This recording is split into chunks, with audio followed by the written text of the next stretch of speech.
Good morning, and thank you for joining us, everyone, for Are You OK Day 2022. I'm Alex. I'm coming from the Health and Wellbeing team, and today I'm joined by three very special guests. So first up, we have Gary Sims. Gary is an Are You OK ambassador. He's a Detective Chief Inspector with the New South Wales Police Force, also a former colleague of National Parks Wildlife Services. We're very lucky to have him here sharing the importance of Are You OK? We thank you for being here. Next, we have Caroline Myers. Caroline is the Executive Director of Property, Fleet and Procurement and has always been a very strong advocate for health and wellbeing at the department. So we're very glad that she's able to join us today. And then last but certainly not least, we have Craig Ball. Craig is a change manager from the Aboriginal Housing Office, also a member of the Men's Mental Fitness Network here at DPE. He's also a very passionate men's mental health speaker and author. So thanks for joining us, Craig. Before we get stuck in, Caroline, would you please give us an acknowledgement of country? Thanks, Alex. I'd be happy to, and thanks so much for asking me to join you today. I'd like to start by acknowledging that as we are meeting virtually, we're standing on the lands of many different nations, and I acknowledge the traditional custodians of all those nations and their ongoing connection to land, water and culture. I pay my respects to elders past, present and emerging, and a very warm welcome to any of our Aboriginal and Torres Strait Islander staff joining us today. Thanks, Alex. Thank you for that. All right, a bit of housekeeping before we get started. A reminder, the recording will be available to watch after the broadcast. So please make sure you tell your friends they'd like to watch it and your colleagues that they can. At the bottom of your screen are multiple engagement tools that you can use throughout the broadcast, and live captions are available for those who need it. And you can toggle those on and off through the CC icon in the media player window. If you do have any questions, please feel free to put them in the Ask a Question window. We'll try and get to them as best we can. If we don't worry. We'll do our best to get to them after the broadcast. So this year, the theme for Are You OK Day is Ask Are You OK? No qualifications needed. Over the past 12 months, change has been constant for the department, as well as many of our friends, family, and New South Wales.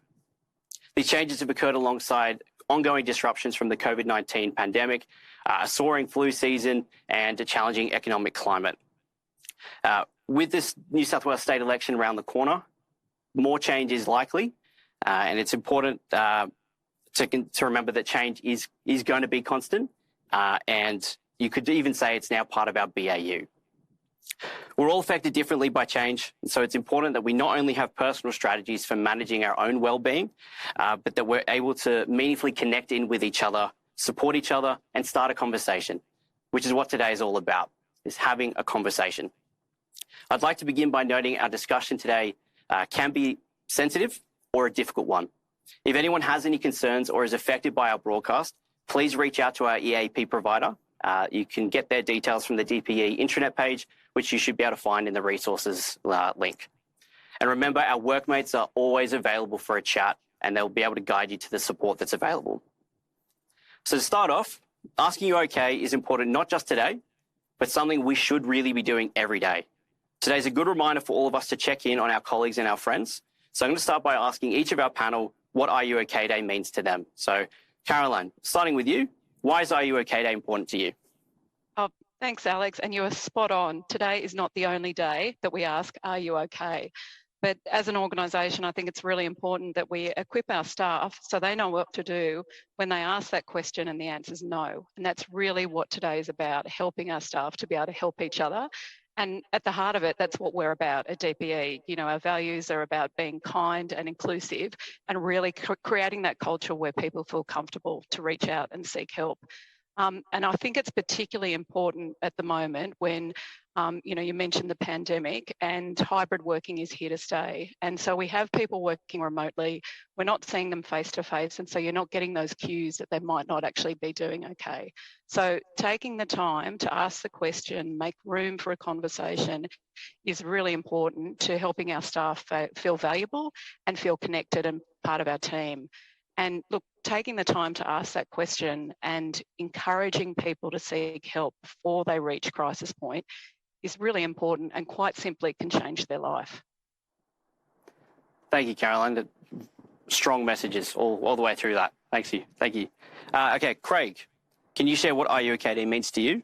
and why is it important for teams to have these conversations? Yeah, Are You OK Day is a really, really important one because, first of all, it's a reminder of the importance of reaching out and having those conversations. And I think teams need to be able to be there for each other. And if, for whatever reason, in this, what Caroline mentioned with the little bit disconnected with working from home sometimes you've got to be that person to goes, hey, are you okay? Are you hanging in there all right? And being prepared to sit and listen. I think the theme this year with no qualifications needed is a great one because often people will think, well, I'm not a psychologist or I'm not a counsellor.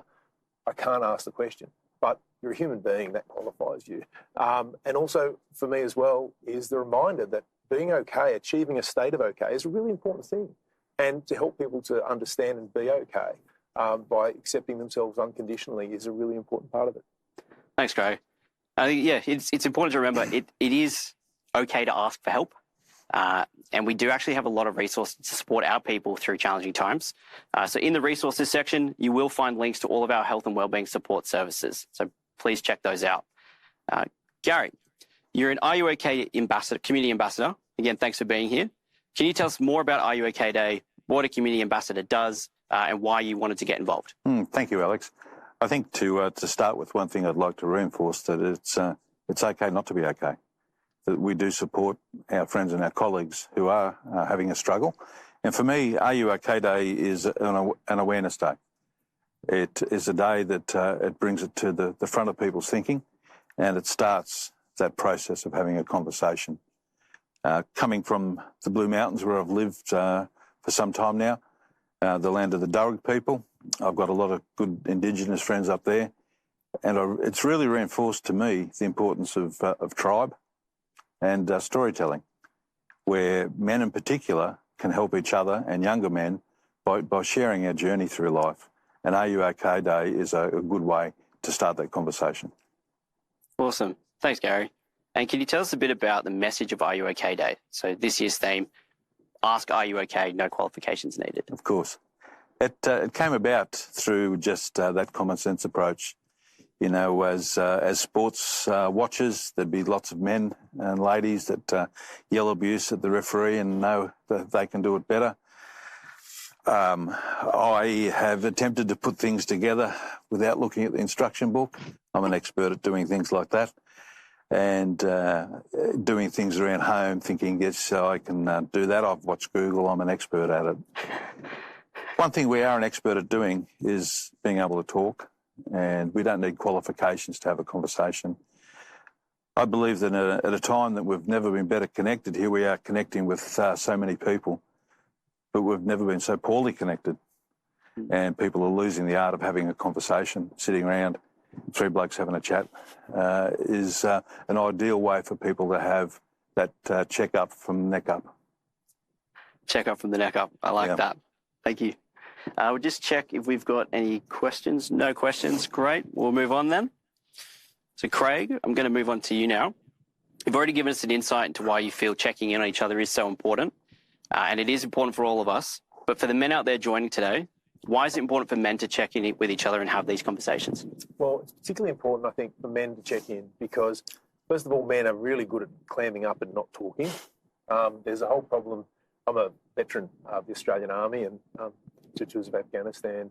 And it's common for military people to be that way as well. But men and they've got a whole culture around not talking to the outside world, but which doesn't help us at all. But men in general are very much like that. And, 1 in 2 men will suffer some sort of mental health crisis or disorder in their lifetime.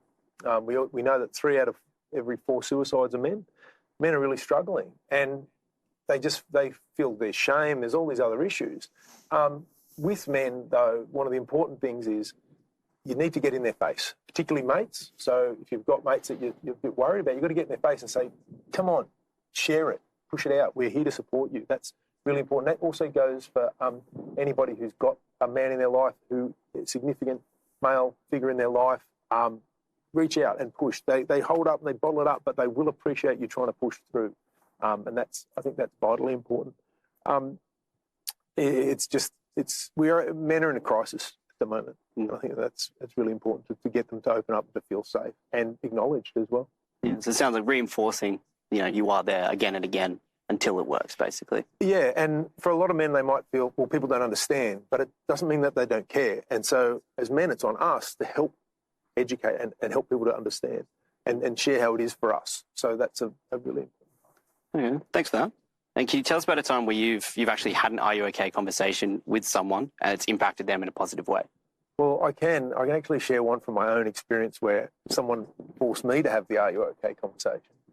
Back in 2010, I returned from my first deployment to Afghanistan in about July, and I'd had a really rough year in training in October. The year before, we'd lost a mate. He died in a training accident. I then went on a 4.5-month deployment. I'd been bullied throughout by one of my superiors to the point where I had to actually retire my position and take another role over there. And then 2 weeks after that, there was a helicopter crash on the 21st of June, and I lost 3 mates. 7 others were horribly wounded, and I hadn't had a chance to grieve any of that. And I came home, and a horrible time, and I didn't want to leave the house. And there was a mate who lived, there was a pub near my apartment, and a mate lived just the other side of the pub.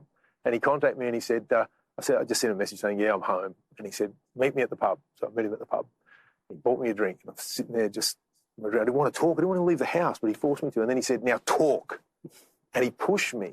And if he hadn't have pushed me to talk that day, my recovery would have been so much longer. As it was, the recovery was difficult anyway, but it got me started. It was almost like word salad a little bit, just I don't know where the thoughts were coming, and tried to push that out. But if it wasn't for him caring and pushing for that and making sure that I was okay, it would have been a much longer road. Wow, that's a very powerful story. Thanks for being so open and willing to share. And have you got any more advice for everyone, including men, listening to that who may be struggling? Yeah, you're not alone, first of all. We'd all rather hear your problems than read your obituary. It's a common one, but it's very true. There is many avenues. There's community groups. There's men's sheds. There's I just recently moved out of Penrith, and Penrith has the biggest men's mental health walk in Australia. They meet every Thursday night, and their saying is "Don't walk alone, never walk alone." So they always look out for people that come that are new, and they welcome you in.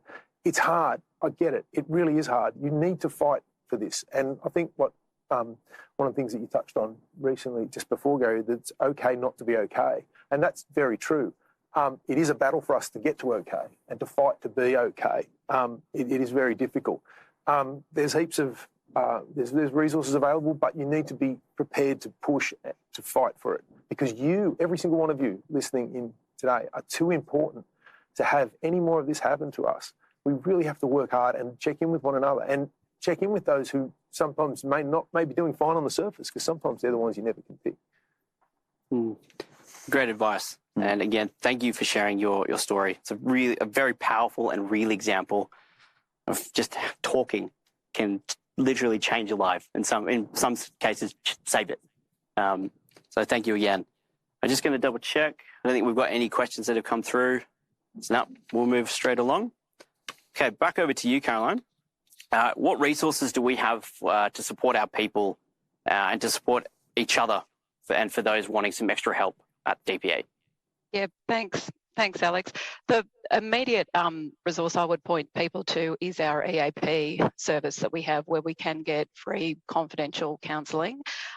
It's available to you and your family. I've used it myself.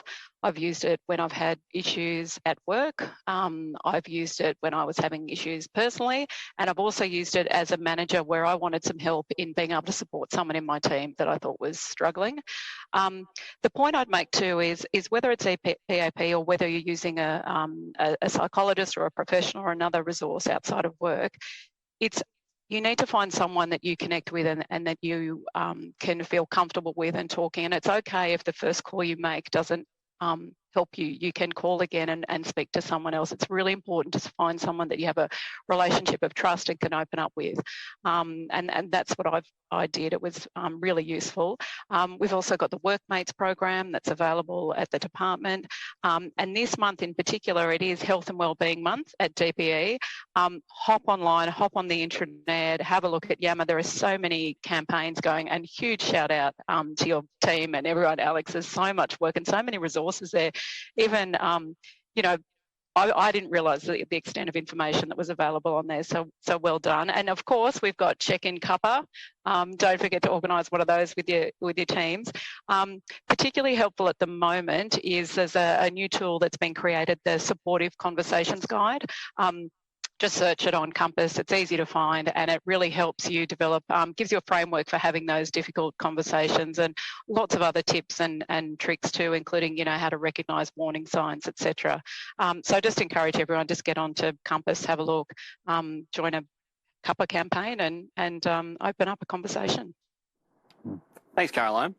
I mean, as we know, COVID has continued to change the working world, and many of us are still working in that hybrid environment, which unfortunately does make having an "Are you okay?" conversation just that much harder. So, Caroline, what are some tips that you can share around building strong team connections and having those "Are you okay?" conversations? Alex, you're right. It can be harder to connect, but in some ways I feel like it has strengthened some connections in that you are really getting a very personal view into everyone's life and where they live and how many cats they own and you know, how crazy their kids are. And I would use that as a lever to start a conversation and build a personal connection. And I think bringing some of that personal into work is really important. So, you know, if you're having you should be having regular meetings with your direct reports, but start that conversation with the personal chat. You know, small talk is important in building that connection, and that helps you sense if they're travelling okay as well. We use a lot of photos in our team. If any of my team are travelling, we ask that they take a snap of where they are and send it in. We've got a team page with lots of info. We've got a newsletter where we include those kind of personal snippets just to build, you know, that culture of belonging. We have a monthly team meeting and we end it with trivia. Partly because I love it and I'm very competitive, but partly because it is just a bit of fun to end, and it's not all about work. We're, you know, humans first and foremost, and you know, it's just all those little bits that you can do just to introduce a little bit of the personal and connection in your group. Love some of those comments. I have to say, I have met a couple of children through my team meetings. I feel like I know one particular team member's family quite well now, and someone else I've learned has a bird by them disappearing, and suddenly I was talking to a parrot. So, Are you serious? Yeah, and that's excellent. Trivia is a big one as well. We do that as well, and there are some extremely competitive people in our team. Unfortunately, I am. Very serious sport. It is. Unfortunately, the same person wins all the time, and it's not me. So it's right. It's very humbling. Thank you for sharing all of that, Caroline. No worries.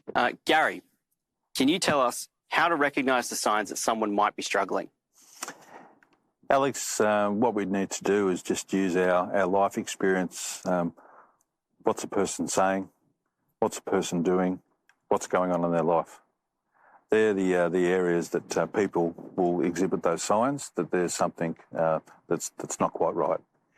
You know, if you have a person who engages regularly in the trivia or engages in sending in the photographs as part of a team, and all of a sudden they stop. Now, they're no longer being the gregarious, happy self in the trivia. They're sitting quietly or not turning up for the online meetings or not turning up for the social functions. You know, what people could be saying in life about, I've had a bad day, actually I've had a bad week, or I've had a bad life. I just feel as though I want to go to sleep and not wake up. You know, and think about what's going on in their lives. And we're not suggesting that we all need to live in each other's pockets, but we need to have that sense of tribe and know what's happening. You know, how are the kids? How are your parents? Simple things such as people losing a beloved pet. You know, if you've had a dog or a cat for 15 years and you lose them, it's going to be heartbreaking and it's going to upset people. So we just need to be aware of, as I said, what are people doing? What are they saying? What's going on in their lives? Thanks, Gary. That's a great reminder that we don't have to be experts to spot the signs someone around you might be struggling or might need extra support. You also don't have to be an expert to have a conversation. You just have to listen. So, Gary, do you have any other tips for those out there watching who may be thinking about having a conversation with someone? How do they go about that? The Are You OK? They promote a 4-step conversation process. The first one is ask, are you OK? And that doesn't have to be those words. It can be, how you going? What's doing? I've noticed there's a lot happening in your life. I know you've lost someone. How are you feeling? So we want to ask that, are you okay? Second, we need to listen to what people are saying, because quite often, we have to actively listen. They might be saying they're okay, but you can tell by their body language and the way they are that they're not okay. Mm. And we need to take what they say seriously. Craig, you and I would have come from an environment where it was pump up, princess. Yeah, much. Get over it. Yeah, it's not that bad. Yeah, I've had worse. We've got to treat seriously those concerns. If someone says, yeah, I'm not so good, you'll be fine. That's not the way to do it. So we have to listen to what people are saying. The next step in the Are You OK conversation guide is to encourage support. Asking, well, what can I do to help you? What would be a good thing for you to do? Have you someone you can speak to? But encourage someone to do something, encourage that action. And perhaps the most important part of the whole process is to check in. Get back to them. How's it been since we had that conversation? Have you had a chance to follow up with your doctor? Have things gotten any better or have things gotten worse? So that check-in process. So it's ask, are you okay? Listen, encourage action, and check in. And the challenge that I'd like to send out to people that are listening today is to pick up that mobile phone, scroll through your contacts, find one or two people you haven't had contact with for a while, and just send them a text message. I miss you and I care for you. I did this up in Darwin when I was talking to the Northern Territory Police, and the phones were pinging within seconds of people getting replies to those messages. And the giver and the receiver will feel wonderful from it. That's a really nice sentiment. I've got a personal story where I had my belated 10-year high school reunion. It's more like a 12-and-a-half-year reunion. I didn't want to go because I hadn't seen a lot of the guys since school. And a few of those were my closest mates at school. And bit the bullet, went late, saw a few of the guys I didn't care if they saw me. Had the best time I've had in a long time. And a few of my closest mates during school weren't there. So I did just that. I went, where do I do it? Do I even have his number? Yeah. Facebook. I found them on Facebook. Numbers had changed. It'd been that long.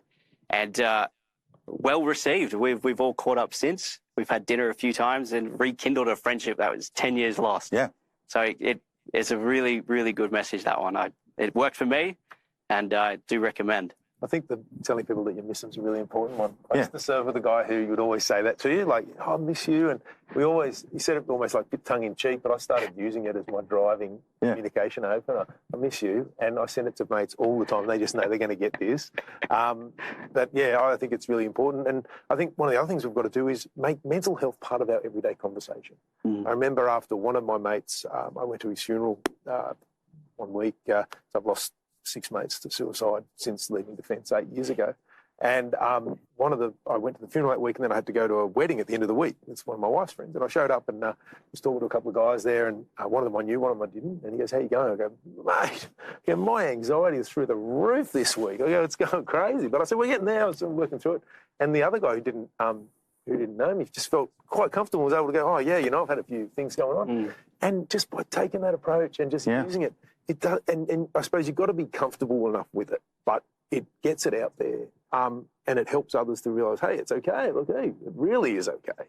So the thing that really I find in my experience with mates and people that I know that have suicided is that sometimes they won't talk about it, and sometimes you wouldn't know, and that's scary. But I may not be able to get to them, but we'll get to some. Mm. And some, there's, even one person who checks in today as a result of what we're talking about. One person who's puts a hand up for EAP or DPE workmates, and just says something, starts a conversation. It's like pulling a pin out and letting all the steam out. It's just relax, and it gets you through to the next day. It's really important. Craig, as you said before, that people aren't alone.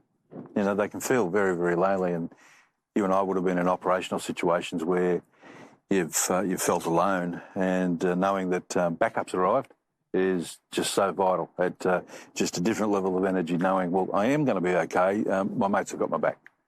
Very much, and that's something that I've struggled with since leaving the Defence Force, is lack of community, and trying to re-establish that has been really difficult. Yeah. but I'm in the process of looking to try to set up a regular coffee catch-up where I can move to on the Central Coast for veterans and friends of veterans or, partners, whatever. Excellent, yeah. So that's one of my initiatives for this year to try to get started.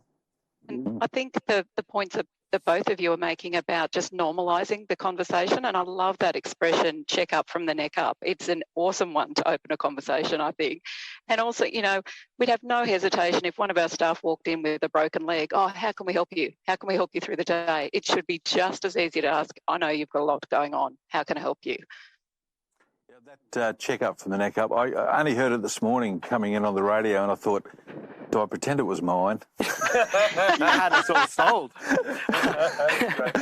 Yeah. Let's get jumping. We've got a question, and it's similar to one I was gonna ask all of you anyway. But here we go. It's a comment and a question. So it says, the panel is so confident, strong, and open about their stories and situations. Do each of you have a tip on how we can all model this ourselves? So, Caroline, do you want to start with you?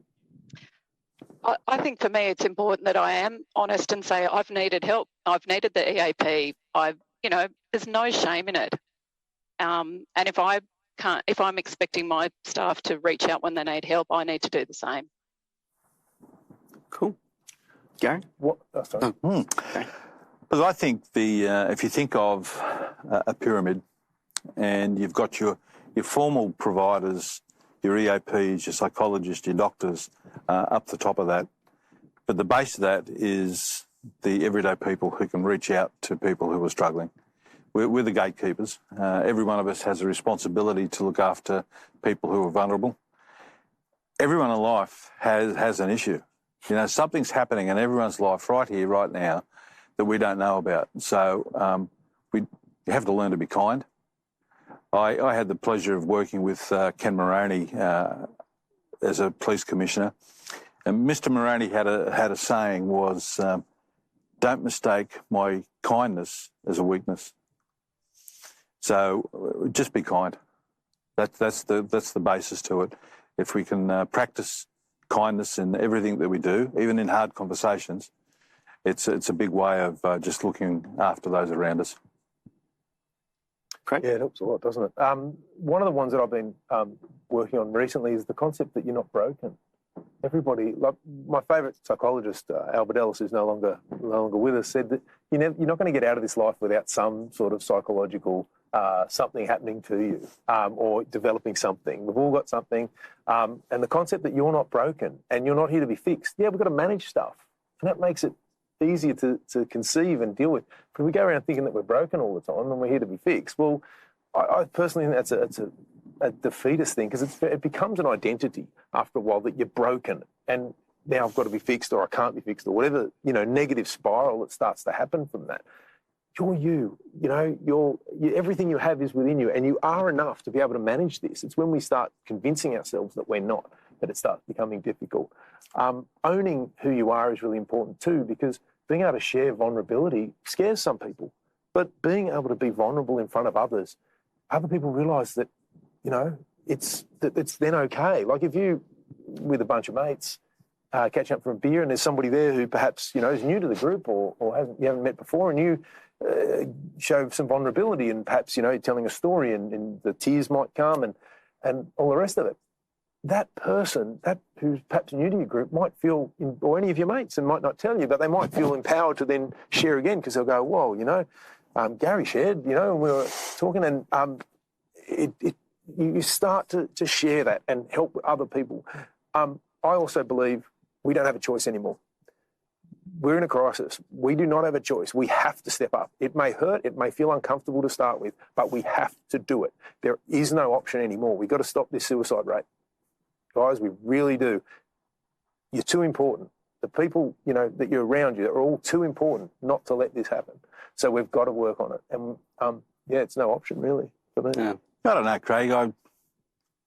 That thing about not being broken, I'm, been in the police all of my life and it hasn't affected me at all.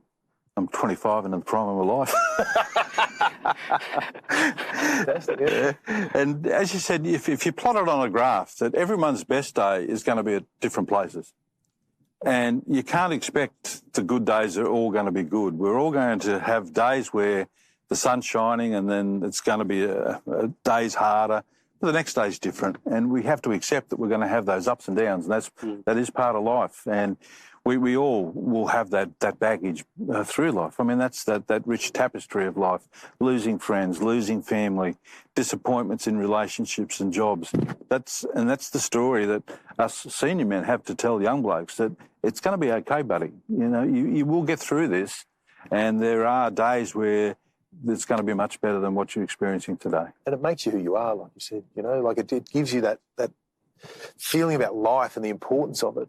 And it can be frightening at a younger age. You know, you think that your whole world's set, or you might have come out of school completely confused, and you go into your life and you're trying to figure out what the hell to do. Sometimes that can be a complete nightmare, or something, you'll have a failure and something might really set you back and you don't know. But life's about failing more often to get to where you're trying to go. Yeah. And that can be the case with your mental health. You've got to just push through it, understand that you're a fallible, worthwhile human being. We learn by making mistakes.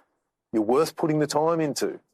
I like to get away from the concept of worth going up or down as a concept we give to other people, but you have what you worth.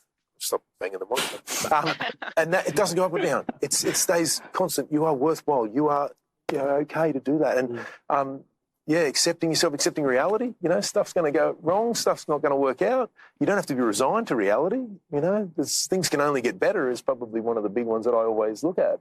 Things can only get better. This is going to turn out. And look for the signs for things to work out, as opposed to looking for the signs for things that are not going to work out, because that's really easy to do.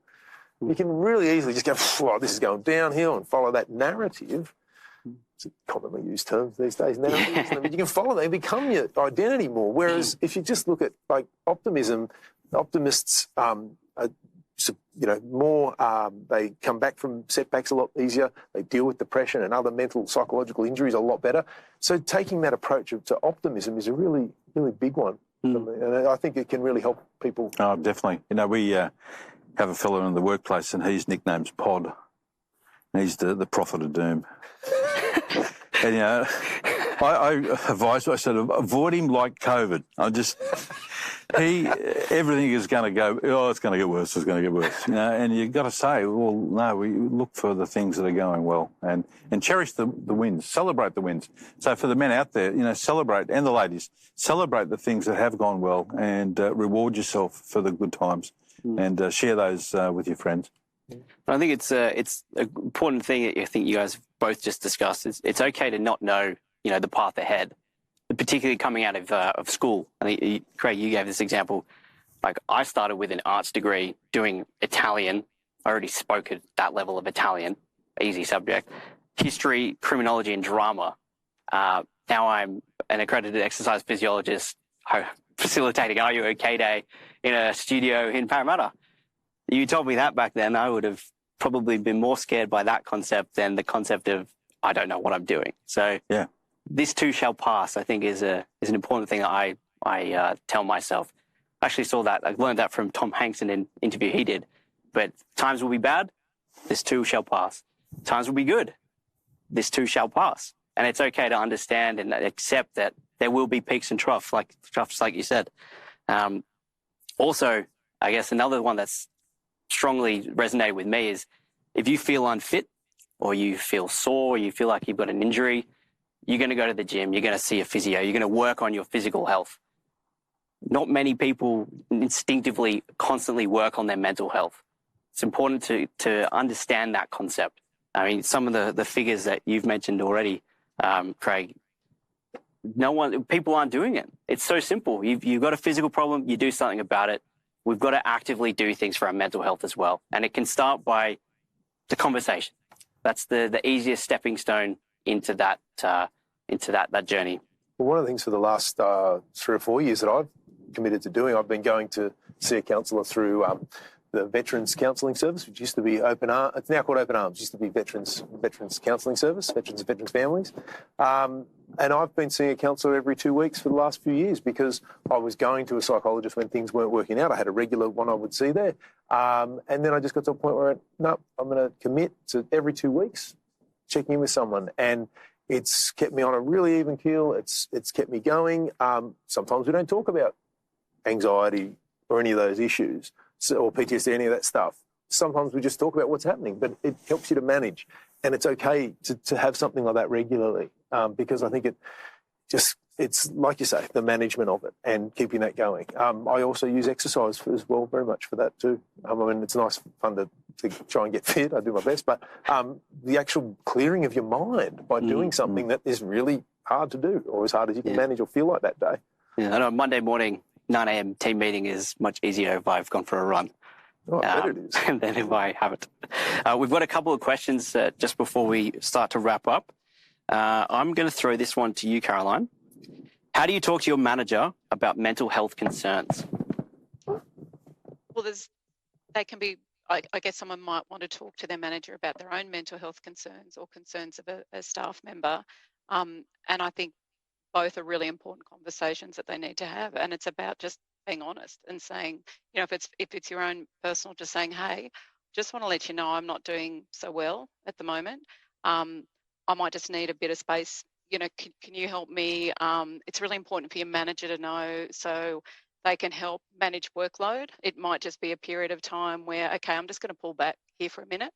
I think, you know, if you can't talk to your manager for any reason, talk to your people partner, talk to EAP.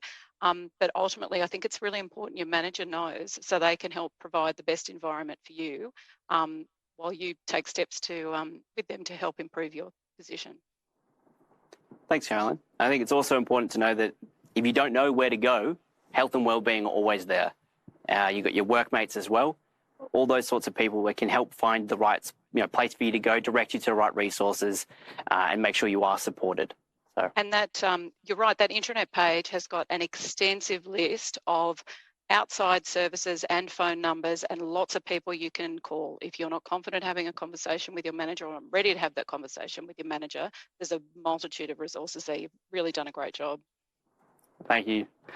All right. And last question. Oh, no, 2 more questions. One's popped through. How good.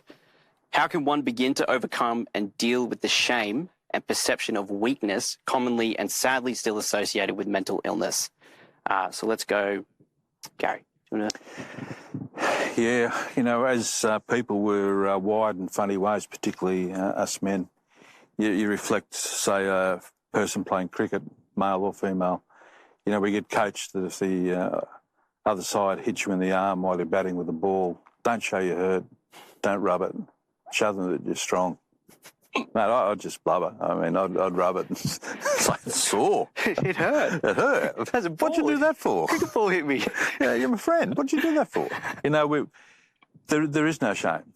I think we've got to cut off, and it was raised before, a colleague comes to work with an arm in a sling or a leg in a cast, would make arrangements for them in the workplace.